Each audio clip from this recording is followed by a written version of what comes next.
अस्सलाम वालेकुम and welcome to WP academy. इस वीडियो ट्यूटोरियल में हम एलिमेंटोर प्रो से क्रिएट किए गए प्रोडक्ट आर्काइव पेजेस के ऊपर, जिनमें आपने एलिमेंटोर प्रो का लूप ग्रिड इस्तेमाल किया हो, उसके ऊपर एक कस्टम सॉर्टिंग फिल्टर और एक खूबसूरत list and grid view toggle system लगाना सिखाऊंगा, जिसमें आप एलिमेंटोर प्रो से क्रिएट की गई वूकॉमर्स शॉप के ऊपर लिस्ट एंड ग्रिड व्यू का एक सिस्टम इम्प्लीमेंट कर सकते हैं without using any third party plugin. चंद कोड स्निपेस्ट हम इसमें इस्तेमाल करेंगे, जो कि मुकम्मल आपको मैं एक्सप्लेन करूंगा। और ये जो लिस्ट और ग्रिड व्यू सिस्टम है, ये परसिस्टेंट है। इसमें ब्राउज़र की लोकल स्टोरेज को इस्तेमाल किया गया है कि अगर यूज़र पेज रीलोड भी करता है तो उसका जो सिलेक्टेड व्यू है लास्ट, वो उसका मेंटेन रहता है। तो चलें इस वीडियो ट्यूटोरियल की शुरुआत करते हैं। अगर आप इसको सीखने में इंटरेस्टेड हैं तो मुकम्मल वीडियो देखने के लिए वीडियो के डिस्क्रिप्शन या कमेंट्स में मौजूद लिंक पर क्लिक करके यूट्यूब पर आ जाएं। अगर आप यूट्यूब पर ही मौजूद हैं तो इस वीडियो को ही चलता रहने दें और चैनल सब्सक्राइब कर लें, बेल आइकन प्रेस कर लें, ताकि आप इस तरह के अमेजिंग वीडियो ट्यूटोरियल से लाइलम ना रहें। इस वीडियो को स्पॉन्सर किया है rxdb.info ने, जो कि लोकल डेटाबेस है फॉर जावास्क्रिप्ट एप्लीकेशंस, जिसे आप अपनी वेब एप्लीकेशंस या मोबाइल एप्लीकेशंस के ऊपर लोकल स्टोरेज के लिए इस्तेमाल कर सकते हैं। और इसके अलावा इसकी बहुत सारी इम्प्लीमेंटेशंस हैं, जो कि आप इनकी वेबसाइट rxdb.info पर आकर देख सकते हैं। और इसके अलावा ये एक free and open source model के ऊपर काम करता है। इसका जो कोर वर्जन है वो फ्री है एंड ओपन सोर्स है। ऑप्शनल प्रीमियम प्लगइन्स हैं जो आप अपनी रिक्वायरमेंट के मुताबिक अपनी एप्लीकेशंस में ज़रूरियात के मुताबिक परचेज़ कर सकते हैं। मज़ीद इन्फॉर्मेशन के लिए rxdb.info विज़िट करें। ओके, तो इस ट्यूटोरियल की शुरुआत करते हैं। शुरुआत करने से पहले वीडियो के डिस्क्रिप्शन में आपको इस आर्टिकल का लिंक मिल जाएगा, जो आपने ओपन कर लेना है, क्योंकि तमाम इस वीडियो में इस्तेमाल किए जाने वाले कोड जो हैं वो इस आर्टिकल में मैंने प्रोवाइड किए हैं। यहीं से हम कॉपी पेस्ट करेंगे यहाँ पर। अब सबसे पहले तो जो हमारे पास सेटअप है, इन्वायरमेंट जो यहाँ पर बना हुआ है हमारे पास, वो ये एलिमेंटोर प्रो का थीम बिल्डर इस्तेमाल करते हुए ये शॉप का एक आर्काइव पेज बना हुआ है, जो कि यहाँ पर हम देख सकते हैं। एलिमेंटोर के थीम बिल्डर में अगर हम आएँ तो यहाँ से प्रोडक्ट्स आर्काइव में ये हमने प्रोडक्ट का आर्काइव बनाया हुआ है, जिसमें सिंपल लेआउट है। लेफ्ट साइड पर कैटेगरीज है, राइट साइड पर ये एलिमेंटोर का लूप ग्रिड इस्तेमाल करते हुए हमने ये जो आर्काइव का पेज है ये बनाया हुआ है। और इसमें लूप ग्रिड के अंदर जो लूप आइटम की हमारे पास टेम्पलेट है वो ये है। इसे भी हम ओपन कर लेते हैं ताकि आपको क्योंकि यहाँ पर ये भी एक्सप्लेन करना है कुछ क्लासेस वगैरह और लूप का स्ट्रक्चर भी। अब सबसे पहले तो सॉर्टिंग फ़िल्टर लगा लेते हैं। यहाँ पर मैंने शॉर्ट कोड स्पेस बनाकर रखी हुई है इस टेम्पलेट में। यहाँ पर हम short code basically simply add करेंगे। शॉर्ट कोड जो आपने लगाना है वो आर्टिकल में सबसे बॉटम के ऊपर आपको ये सॉर्टिंग फ़िल्टर का शॉर्ट कोड का कोड मिल जाएगा। इसको आपने कॉपी करना है और आपने या तो जो आपकी करंट थीम है उसकी फंक्शंस डॉट पीएचपी की फ़ाइल में आपने ये कोड लगाना होता है, या आप ये कोड स्निपेस्ट का प्लगइन भी इस्तेमाल कर सकते हैं, डब्ल्यूपी कोड। वर्डप्रेस की रिपोजिटरी से आप इजीली इंस्टॉल कर सकते हैं और इसमें आप अपने कस्टम कोड्स जो कि आप थीम की फाइल्स में नहीं ऐड करना चाहते, तो ये आपको मदद देता है कि आप अपने कस्टम स्निपेट्स कोड वगैरह शामिल कर सकें अपनी वर्डप्रेस वेबसाइट में जो भी आपने बनाई हुई है। इसमें अब आप तो एक तो आपको बने बनाए स्निपेट्स वगैरह भी यहाँ से मिल जाते हैं, लेकिन हम अपना कस्टम स्निपेस्ट यहाँ पे ऐड करेंगे, क्लिक करेंगे। ये पीएचपी स्निपेस्ट है हमारे पास और इसको हम टाइटल दे देते हैं, इसको हम कह लेते हैं सॉर्टिंग फिल्टर। और यहाँ पर सिंपली आपने वो कोड पेस्ट कर देना है और सिंपली और कोई चेंज आपने नहीं करना। ऑटो इंसर्ट रन एवरीवेयर और यहाँ से इसको एक्टिवेट करके आपने सेव स्निपेट्स पे क्लिक कर देना है। अब इसका जो शॉर्ट कोड है बेसिकली ये आपका जो स्ट्रिंग है, ये आपका शॉर्ट कोड नेम होता है जो आपने इस्तेमाल करना होता है। तो यहाँ पर जो मैंने शॉर्ट कोड का विजेट ऐड किया हुआ है, आपने अपने लेआउट में जहाँ पर भी ये फ़िल्टर आपने दिखाना है सॉर्टिंग का, आपने सिंपली वहाँ पर एलिमेंटोर का एक शॉर्ट कोड का विजेट ऐड कर लेना है। और उसमें इस तरह से, जैसे ये यहाँ पर एग्जांपल भी दी गई है, एग्जांपल के तौर पर आपने ये स्क्वायर ब्रैकेट्स के अंदर इस स्ट्रिंग को पास कर देना है और इसको पब्लिश कर देते हैं। और अब अगर हम अपने इस पेज को रीलोड करेंगे तो हमारे पास एक सॉर्टिंग फ़िल्टर जो है वो आ जाएगा, जो कि ये इसलिए कस्टम बनाया है कि जब तो आप कोई टेम्पलेट बिल्ड कर रहे हैं आर्काइव का या वूकॉमर्स का एलिमेंटर प्रो के थीम बिल्डर को इस्तेमाल करते हुए, तो जब आप ये आर्काइव प्रोडक्ट्स वगैरह वाला विजेट इस्तेमाल करते हैं तब तो आपको ज़रूरत नहीं होती, उसमें आप बाय डिफ़ॉल्ट ये सॉर्टिंग फ़िल्टर और ये कुछ टेक्स्ट जो है वो रिजल्ट्स वगैरह का और सो ऑन स्टाइलिंग आपकी थीम से आ रही होती है, टेम्पलेट ये बेसिकली डिफ़ॉल्ट थीम से आ रही होती है जो चल रही होती है। लेकिन जब आपने कस्टम लेआउट बनाया हो एलिमेंटोर प्रो के लूप ग्रिड को इस्तेमाल करते हो, तो एलिमेंटोर का ऐसा कोई विजेट अवेलेबल नहीं है जो कि सॉर्टिंग फ़िल्टर या इस तरह का डाटा कस्टमाइज़ दिखाने के लिए आप इस्तेमाल कर सकें। तो इसलिए ये शॉर्ट कोड मैंने जनरेट किया आप लोगों के लिए कि आपके लिए हैंडी होगा अपनी डेवलपमेंट में, जब आप वो ई कॉमर्स शॉप्स एलिमेंटोर प्रो को इस्तेमाल करते हुए बिल्ड कर रहे होते हैं, तो इस तरह की कुछ चीज़ें आपको चाहिए होती हैं। इसके अलावा वो जो इन्फॉर्मेशन आ रही थी उसके लिए भी आप शॉर्ट कोड जनरेट कर सकते हैं। मैंने यहाँ पर वो शॉर्ट कोड भी जनरेट किया हुआ है। यहाँ पर ये आर्काइव की इन्फॉर्मेशन के लिए, ये आर्काइव की इन्फॉर्मेशन का भी वो शॉर्ट कोड है जहाँ पर आपने प्रोडक्ट के आर्काइव की इन्फॉर्मेशन दिखानी हो यहाँ पर। और ये शॉर्ट कोड जनरेट करना कोई मुश्किल काम नहीं है, चैट जीपीटी से आप इजीली जनरेट कर सकते हैं, मैंने भी वहाँ से जनरेट किया हुआ है। ये भी मैं आपको प्रोवाइड कर दूंगा वीडियो की डिस्क्रिप्शन में। ये देखें, ये वही चीज़ जो टेम्पलेट में आ रही थी वो यहाँ पर आप इसको अचीव कर सकते हैं, दिखा सकते हैं। ये भी मैं आर्टिकल के बॉटम पर सॉर्टिंग फ़िल्टर के साथ बॉटम पर ऐड कर दूंगा, आप इसको भी इजीली कॉपी कर सकते हैं। तो इसको हम यहाँ पर किसी और जगह पर दिखा लेते हैं, यहाँ पर कर लेते हैं इसे। ओके, तो क्योंकि ऊपर हमने बटन्स लेकर आने हैं।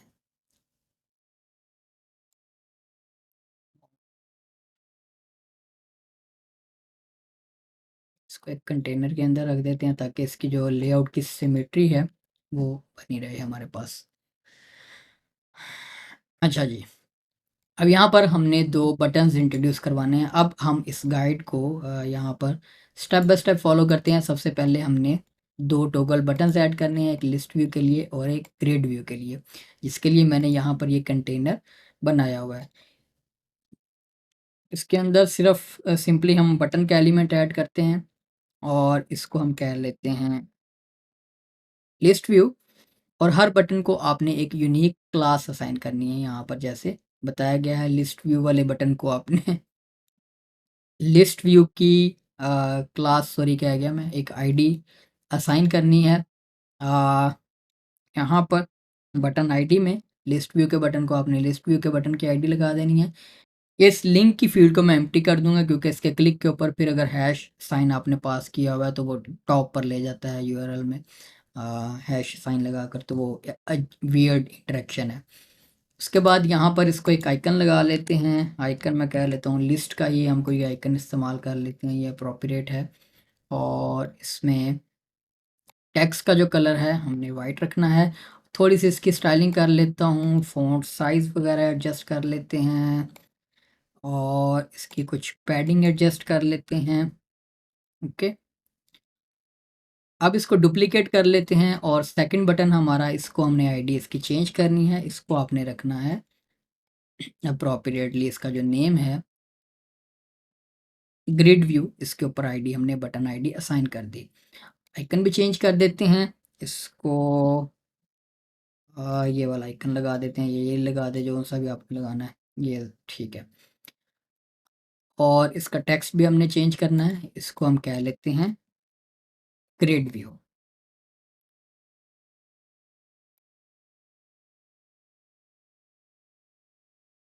ओके, दोनों बटन्स हमारे पास सक्सेसफुली ऐड हो गए। उसके बाद जो नेक्स्ट स्टेप है आपका, वो आपने क्लासेस इम्प्लीमेंट करनी है। एक तो जो आपका इस आर्काइव पेज के ऊपर ये जो लूप ग्रिड का आपने विजेट इस्तेमाल किया हुआ है, एक तो क्लास आपने इसके ऊपर लगानी है। के लिए आप एडवांस्ड में हैं और यहाँ पर लिस्टिंग ग्रिड की क्लास, ये क्लास और आईडी नेम्स आप चेंज भी कर सकते हैं, लेकिन जब आप चेंज करेंगे तो फिर जहाँ जहाँ पर ये वाले क्लास नेम्स हमने इस्तेमाल किए हैं, आपने अप्रोप्रिएटली उन्हें कोड में अपडेट भी करना है, जैसे कि सीएसएस कोड या जावास्क्रिप्ट कोड जहाँ पर ये क्लासेस ये आईडीज़ रेफरेंस की गई हैं, इस्तेमाल की गई हैं, वहाँ पर आपने सिर्फ इन्हें अपडेट करना है। ऐसा नहीं है कि आप सिर्फ कॉपी पेस्ट करके या आप चेंज नहीं कर सकते, आप अपनी मर्ज़ी से नाम रख सकते हैं जो आपने रखना है। एक क्लास तो आपने ये लूप ग्रिड का जो विजेट आपने ऐड किया हुआ है, इसको एडिट करके एडवांस्ड में यहाँ पर ये क्लास आपने इम्प्लीमेंट कर देनी है। एक क्लास जो आपने एक्चुअल लूप आइटम बनाई हुई है, जो आप टेम्पलेट बनाते हैं किसी भी लूप के लिए, इसमें जो मेन पेरेंट कंटेनर होगा आपका, सेकंड क्लास आपने इसके ऊपर इम्प्लीमेंट करनी है, जो कि है लूप ग्रिड आइटम की। यहाँ पर कंटेनर पर क्लिक करें, एडवांस्ड में है, और यहाँ पर ये क्लास इम्प्लीमेंट कर दें। अब एक और चीज़ आपने यहीं पर मद्देनज़र रखनी है कि जब आपने ये लिस्ट और ग्रिड व्यू वाला टेम्पलेट या स्टाइल इम्प्लीमेंट करना है, तो आपने मेक श्योर करना है कि जो आपकी लूप आइटम की जो टेम्पलेट है उसका स्ट्रक्चर कुछ इस तरह से हो कि एक पेरेंट कंटेनर हो, उसके अंदर दो फर्दर कंटेनर हों। एक कंटेनर के अंदर आपकी सिर्फ इमेज हो या वो डाटा जो आपने लिस्ट व्यू में लेफ़्ट साइड पर दिखाना है, और दूसरे कंटेनर में बाकी की इन्फॉर्मेशन जैसे हेडिंग, प्राइस वगैरह और सो ऑन, जो कि आपने राइट कॉलम में दिखाना है। ज़्यादा कंटेनर्स बनाएंगे तो आपका लिस्ट और ग्रिड व्यू वाला स्ट्रक्चर थोड़ा-सा डिस्टर्ब हो जाएगा और आपको फिर सीएसएस में मज़ीद मॉडिफ़िकेशन जो हैं वो करनी पड़ेंगी। तो उससे बचने के लिए मैंने इसीलिए स्ट्रक्चर को थोड़ा सिंपल रखा हुआ है, और उसमें मज़ीद अभी हम एक इज़ाफ़ा करेंगे जो कि जिसके लिए कोड बेस्ड हमने काम कोई नहीं करना, सिर्फ एक और चीज़ आपको फर्दर एनहांसमेंट के लिए, लेआउट एनहांसमेंट के लिए करनी सिखा दूँगा इसमें। इसको पब्लिश करते हैं, और जब ये दोनों चीज़ें आप पब्लिश कर लें उसके बाद अब आपने ये सीएसएस कोड जो यहाँ पर दिया गया है, आपने सिंपली इसको कॉपी करना है और इम्प्लीमेंट करना है। या तो आप अपीयरेंस में, कस्टमाइज़ में, एडिशनल सीएसएस में इम्प्लीमेंट कर सकते हैं, या आप एलिमेंटोर प्रो का जो अपना साइट सेटिंग्स में जाकर कस्टम सीएसएस की लोकेशन बनी है वहाँ पर ऐड कर सकते हैं। लेकिन कस्टमाइज़र वाला जो लोकेशन है वो ज़्यादा अप्रोप्रिएट है। आपने ये सिंपली सारा जो कोड है ये यहाँ पर पेस्ट कर देना है। जैसे ही हमने कोड पेस्ट किया है तो आप देखें कि यहाँ पर फ़ौरन मेरे पास एक चेंज जो है वो आ गया। इसको एक दफ़ा रीलोड कर लूँ। ओके, तो ये देखें अब हमारे पास, अब हमने सिर्फ करना क्या है कि इसके क्लिक के ऊपर, इनके क्लिक के ऊपर हमने इनका जो व्यू है वो चेंज करवाना है। इस इन इन क्लासेस को रोटेट करवाना है, टॉगल करवाना है, और उसके लिए यहाँ पर इसी गाइड में जब हम थोड़ा सा स्क्रॉल करेंगे तो आपको वो कस्टम जावास्क्रिप्ट कोड प्रोवाइड किया गया है जो अब आपने इम्प्लीमेंट करना है यहाँ पर।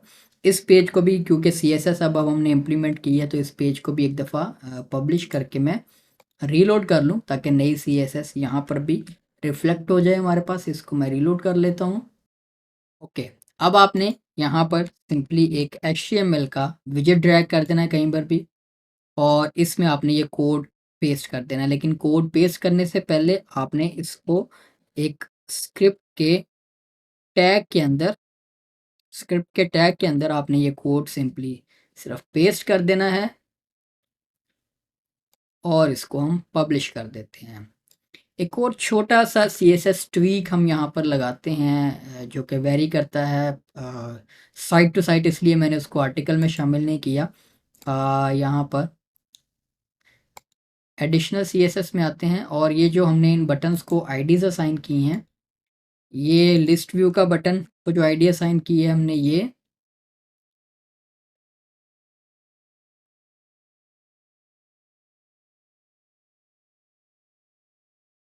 और ग्रिड व्यू के बटन को जो आईडी असाइन की है कॉमा सेपरेटेड, ये सिंपली करना क्या है कि इसके ओवर के ऊपर या इसके ऊपर बाय डिफ़ॉल्ट ही इसके अंदर जो कर्सर है वो पॉइंटर रखना है मैंने इसके ऊपर, क्योंकि वो लिंक एट्रीब्यूट में कोई लिंक मौजूद नहीं है, इसलिए वो उसको ब्राउज़र जो है वो ट्रीट नहीं करेगा लिंक की तरह।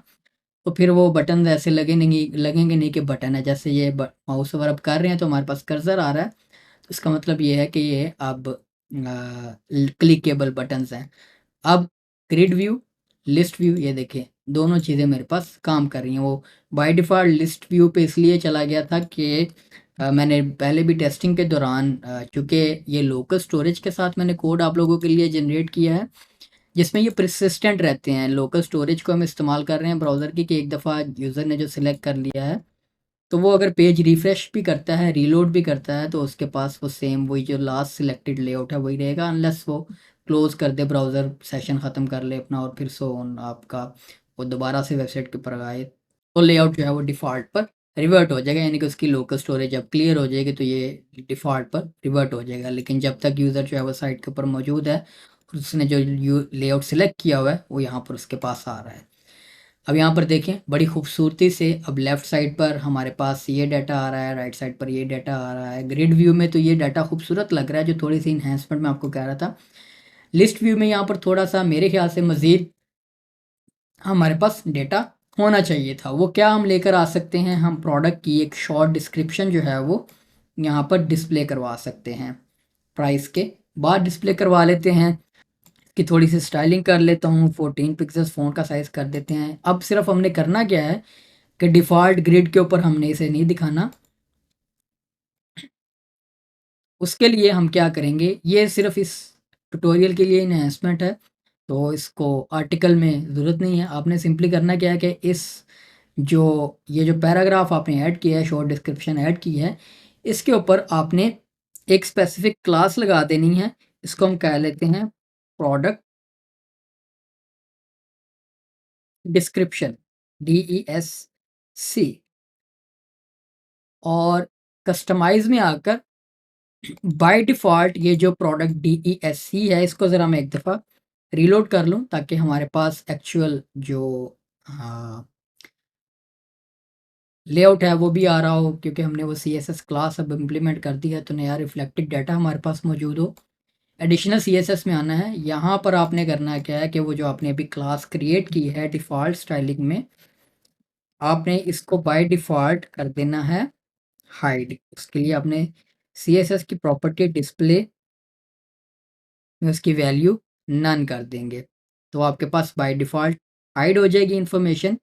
लेकिन ये देखें, ये क्लास तब इम्प्लीमेंट हो रही है लिस्टिंग ग्रिड के ऊपर, लिस्टिंग व्यू की, जब ये लिस्टिंग व्यू वाला बटन क्लिक किया जा रहा है। तो इसके ऊपर हम इजीली यहाँ पर कहीं पर भी CSS ये कॉपी करें, लिस्टिंग ग्रिड के साथ लिस्टिंग व्यू की, और उसके बाद ये जो प्रोडक्ट डिस्क्रिप्शन वाली क्लास है, इसको एक स्पेस के साथ इसको यहाँ पर लगा दें, और अब इसका जो डिस्प्ले है वो आप ब्लॉक कर दें कि जब लिस्ट व्यू हो तो हमारे पास ये जो पैराग्राफ है वो डिस्प्ले हो जाए। तो अब इसको मैं रीलोड कर लेता हूँ। ये देखिए अब हमारे पास जो लेआउट है वो थोड़ा मज़ीद इन्हेंस्ड हो गया है, और इसमें जब हम लिस्ट व्यू पे ग्रिड व्यू पे क्लिक कर रहे हैं तो अब वो देखिए वो हमारे पास गायब हो रही है, जो पैराग्राफ है, जो प्रोडक्ट की डिस्क्रिप्शन है, और लिस्ट व्यू के अंदर हमारे पास वो इन्फॉर्मेशन जो है वो डिस्प्ले हो रही है। तो ये एक मज़ीद थोड़ा-सा रिफ़ाइंड लुक हमारी इस लेआउट को दे रहा है। उसके बाद फ़र्दर आपने थोड़ी बहुत एनहांसमेंट करनी हो तो वो आप यहाँ से मज़ीद CSS में इसकी जो विड्थ वग़ैरह है वो आपने एडजस्ट करनी हो, कि लेआउट जो है वो जिस तरह का आपको चाहिए। आपने इमेज की लेफ़्ट कॉलम में आपका इमेज आ रहा है, राइट कॉलम में आपका डाटा आ रहा है। तो आप यहाँ से फर्स्ट चाइल्ड और लास्ट चाइल्ड को मैंने इस्तेमाल किया है। आप ईच कॉलम को एक स्पेसिफिक सेपरेट क्लास देकर भी मैनेज कर सकते हैं, जैसे कि ये कंटेनर है, तो आप इसको एक स्पेसिफिक क्लास दे दें, लेफ़्ट कंटेनर, और इसको कह लें राइट कंटेनर, और फिर आप ये फर्स्ट चाइल्ड और लास्ट चाइल्ड वाले कोड की बजाय आप सिंपली यहाँ पर फर्स्ट कॉलम और लास्ट कॉलम या सेकंड कॉलम, आप इस तरह से जब आपने थोड़ा सा कॉम्प्लेक्स स्ट्रक्चर बनाया हो तो यहाँ पर आपने उस तरह से क्लासेस को पास कर देना है। Okay, okay. तो ये हमने एक लिस्ट और ग्रिड व्यू स्टाइल एलिमेंटोर के लूप ग्रिड को इस्तेमाल करते हुए, जो कि persistent भी है, इम्प्लीमेंट कर लिया। तो अगर आपको ये वीडियो ट्यूटोरियल पसंद आया हो, लाइक करें, शेयर करें, और चैनल सब्सक्राइब रखें ताकि आप इस तरह के अमेजिंग वीडियो ट्यूटोरियल से लाइलम ना रहें। नेक्स्ट किसी अमेजिंग वीडियो ट्यूटोरियल के साथ फिर आपकी खिदमत में हाजिर होंगे। तब तक के लिए इजाज़त दीजिए। अल्लाह हाफिज़।